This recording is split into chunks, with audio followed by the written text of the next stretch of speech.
अर्जुन ने पूछा श्री भगवान से कि कौन ऐसा है जो ना चाहते हुए भी जबरदस्ती पाप करवा रहा है। हम चाह नहीं रहे, लेकिन ना चाहते हुए भी जबरदस्ती जो अपराध करवा रहा है, पाप करवा रहा है।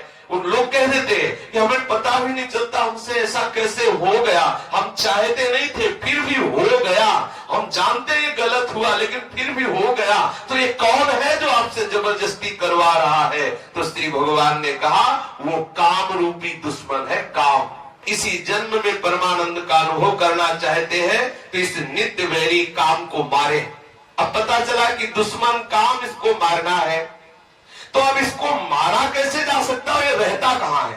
दो बातें, दुश्मन तो समझ में आ गया कि अब हमारा परमानंद में निमग्न होने में बाधक शत्रु है काम, नित्य वैरिना है। अब इस नित्य वैरी काम को मारा कैसे जाए और ये काम रहता कहां है। तो श्री भगवान कह रहे इंद्रियाणि मनोबुद्धि रस्याधिष्ठान मुच्यते एतैर्विमोहयत्येष ज्ञानमावृत्य देहिनम्। इंद्रिया, मन और बुद्धि इस काम के वास स्थान है। ये कामना इन इंद्रिय, मन और बुद्धि के द्वारा विवेक को ढककर देहाभिमानी मनुष्य को मोहित करती है।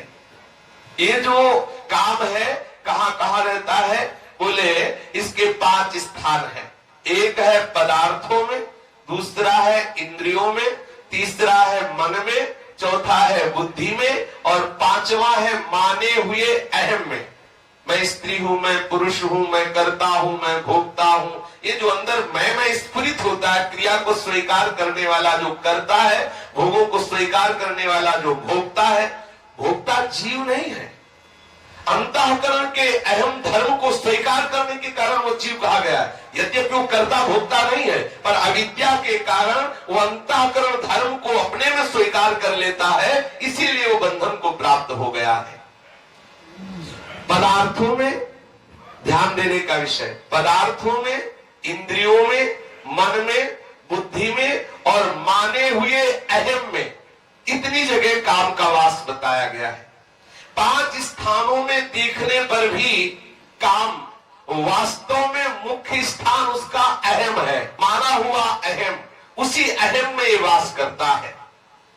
समस्त क्रियाएं शरीर, इंद्रियों, मन और बुद्धि से ही होती है।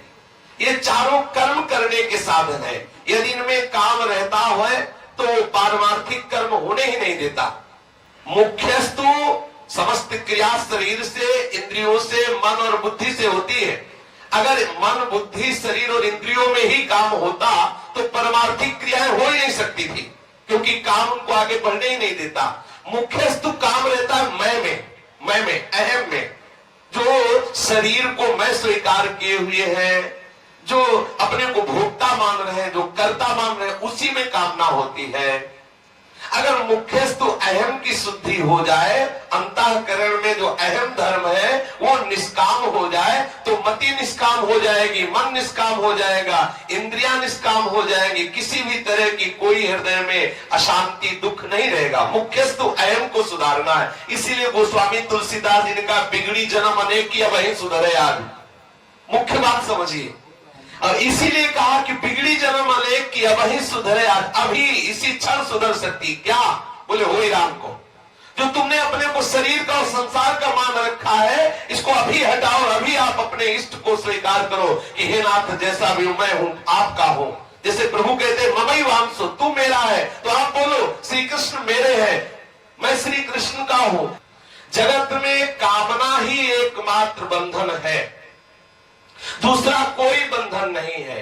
बहुत सुंदर बात कह रहे काम बंधन में वही कम नान्य दस्ती है बंधनम। ये चाहिए, ये बात आते ही अंतःकरण में इतना क्लेश उत्पन्न हो जाएगा जो सहज आनंद स्वरूप है, ढक जाएगा। हमें ये चाहिए, हमें ऐसी स्थिति चाहिए, ऐसा पदार्थ चाहिए, ऐसा व्यक्ति चाहिए, ऐसा वातावरण चाहिए। जिसको कुछ चाहिए वो अभी प्रभु की चाह से युक्त नहीं हुआ, जिसे प्रभु चाहिए उसे और कुछ नहीं चाहिए। जाहि न चाहिए कबहू कछु, तो तुम सन सहज सने, बसो निरंतर तासुर सोराउर निज के। कोई दूसरा बंधन नहीं। आप जिस बंधन से छूटने के लिए संत समागम कर रहे हैं, साधना कर रहे हैं, तपस्या कर रहे हैं, शास्त्र स्वाध्याय कर रहे हैं, दान पुण्य कर रहे हैं, ठाकुर उपासना कर रहे हैं, वो बंधन कौन है? बोले काम, कामना। कामना का त्याग करने के लिए ही आप साधना कर रहे हैं, निष्काम होने के लिए। अगर हमारे हृदय में संसार की मान प्रतिष्ठा की, सुख भोग की, लोक परलोक की कोई भी कामना है तो अभी हमारी साधना ठीक नहीं है। थोड़ी सी भी साधना होने पर ब्रह्मादि के भोग सब विषम लागत ताहि, नारायण ब्रज चंद की लगन लगी है जाए। यदि प्रभु की प्राप्ति या परमानंद का अनुभव करना चाहते हैं तो इतना समझ ले कि साधना किसके लिए हो रही? बोले कामना का त्याग करने के लिए साधना हो रही। कामना के सिवा दूसरा कोई बंधन नहीं है। आप हृदय में देखिए कि आपके हृदय में कितनी कामना प्रकट हो रही। काम बंधन मुक्तो ही ब्रह्म भूयाय कल्पते। जिसके हृदय में कामना प्रकट होना बंद हो गई वो ब्रह्म स्वरूप हो जाता है, उसे अपने ब्रह्म स्वरूप का अनुभव हो जाता है, वो ब्रह्म भाव का तत्काल अनुभव कर लेता है। भगवत भाव में, ब्रह्म भाव में सबसे बड़ी बाधक बात क्या है? कामना। साधना किसके लिए हो रही? कामना के त्याग के लिए। तपस्या किसके लिए हो रही? इस कामना के त्याग के लिए। और हम सब कुछ कर रहे हैं कामना की पूर्ति के लिए। कोई न कोई लोक परलोक की, कोई न कोई प्रतिष्ठा मान की कामना। क्या साधना हो रही? क्या हो रही? ये जो इष्टापूर्त दान पुण्य, गौशाला और धर्मशाला, गौशाला, विद्यालय, जो भी औषधालय जो भी है, इन सब का एक ही फल है कि हमारी मति निष्काम हो जाए, चराचर जगत को भगवत स्वरूप समझ करके हमें सेवा करने का भाव हो जाए, सबको सुख पहुंचाना, सबको सेवा भाव से संतुष्ट करने का भाव हो, किसी से सुख लेने का भाव न हो, कोई कामना हो। इन सब का यही फल है। कामा और संजायते क्रोधा, और क्रोधा स्मृति विभ्रमा, और स्मृति भ्रंशा बुद्धिनाशो बुद्धिनाशात् प्रणश्यति। कामना से क्रोध, और कामात् क्रोधो विजायते, ऐसा काम से ही क्रोध का प्रादुर्भाव होता है। तो बोले काम से क्रोध तब प्रकट होता है जब कामना पूर्ण ना हो। लेकिन यदि कामना पूर्ण हो जाए तब तो बात बन जाएगी। भाई कामना ना पूर्ण होने पर ही तो क्रोध होता है। हमारी कामना अनुकूलता की, अनुकूल विषय ना मिला तो प्रतिकूल होने पर क्रोध आ गया। लेकिन यदि वो कामना पूर्ण हो जाती तब तो ये सिद्धांत लागू नहीं होगा ना। कामा संजायते क्रोधा, क्रोधा स्मृति विभ्रमा, स्मृति भ्रंशात् बुद्धिनाशो बुद्धिनाशात् प्रणश्यति। तो कह रहे कामना पूर्ण होने पर भी यही सिद्धांत है। क्या सिद्धांत? बोले रागात् कामः प्रभवति, कामान् लोभो विजायते, लोभात् भवति सम्मोहः, सम्मोहात् स्मृति विभ्रमा, और स्मृति भ्रंशात् बुद्धिनाशो बुद्धिनाशात् प्रणश्यति। दोनों भाव में कामना हमारे नाश का ही कारण है। कामना पूर्ति तो लोभ से नाश होगा, और कामना में बाधक तो क्रोध से नाश होगा। इसलिए इस महाघातक दुश्मन काम से हमें बचना है, कामना से हमें हटना है। कामना उत्पन्न होने पर सबसे पहले इंद्रियों से भोग भोगने की कामना होती है। पहले तो भोग पदार्थ मिलते नहीं, और मिल भी जाए तो सदैव पास रहते नहीं, इसलिए उन्हें किसी तरह प्राप्त करने के लिए वो मन में तरह तरह की कामनाएं करता है। बुद्धि में उन्हें प्राप्त करने के लिए तरह तरह के उपाय सोचता है।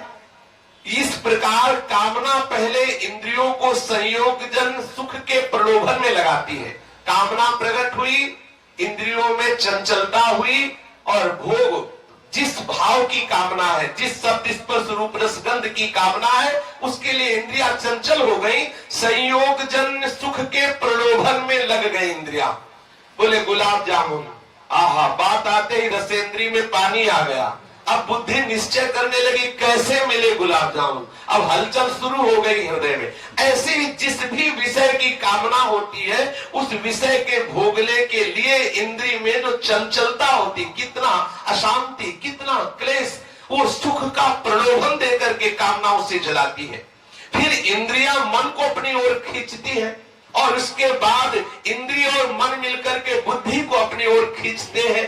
फिर ये देहाभिमानी जीव जो अंतःकरण के अहम धर्म को स्वीकार करके अपने को कर्ता भोक्ता मान बैठा है, अपने को स्थूल शरीर, सूक्ष्म शरीर, कारण शरीर मान बैठा है, वो विषय ने इंद्री को खींचा, इंद्री ने मन को खींचा, इंद्रिय और मन मिलकर बुद्धि को खींचा और बुद्धि ने उस जीवात्मा को खींचकर पतन के गड्ढे में डाल दिया।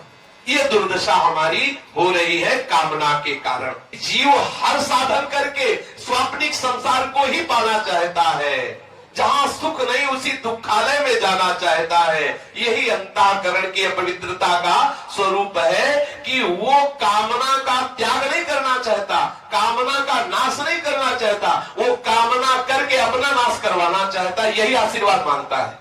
आशीर्वाद दीजिए कि हमारे पुत्र हो, हमारे परिवार बढ़े, हमारे संपत्ति बढ़े। काहे के लिए? हम और दुर्गति को भोगे, अभी छके नहीं है और भोगे। ये समझ नहीं पा रहा, वो ये समझ रहा है कि बड़ी सुख सुविधा बढ़ रही संत महात्माओं की कृपा से। संतों की कृपा का लक्षण है अनंत परमात्मा स्वरूप में आपकी चित्त वृत्ति का लग जाना, ना कि संसार बढ़ना। जो आपको संसार बढ़ावे की तरफ ले जा रहे हो तो समझ लेना आपके ही भाई है, वो आपके ही हिसाब किताब वाले हैं। वो प्रभु के मार्ग के पथिक नहीं है। भेष कुछ भी हो, रूप कुछ भी हो, पद कितना भी बड़ा हो, चाहे जितनी ऊंचाई पर बैठे हो, उनकी सोच बहुत नीची है। श्री कृष्ण चरणारविंद में प्रेम प्रकट हो जाए, यही संत समागम का फल है, संतों के संग का फल है। ये संसार झूठा नजर आने लगे, ये संसार बंधन क्लेशदायक जो है वास्तविक अनुभव में आने लगे। इसलिए सावधान होकर देह के अभिमान से जो युक्त हम हो चुके हैं कि मैं पुरुष हूं, मैं स्त्री हूं, इस भाव को त्यागने की चेष्टा करें। ये कैसे त्यागा जाएगा? मैं न स्त्री हूं, न पुरुष हूं, न गृहस्थ हूं, न विरक्त हूं, मैं श्री जी का हूं। हम श्री जी के हैं, हम श्री कृष्ण के हैं, हम श्यामा श्याम के हैं। इस भाव को आप झूठे से ही लाओ, झूठे से। देखो ये बिल्कुल सिद्ध बात समझ लो, इस सृष्टि में एक चमत्कार है। क्या?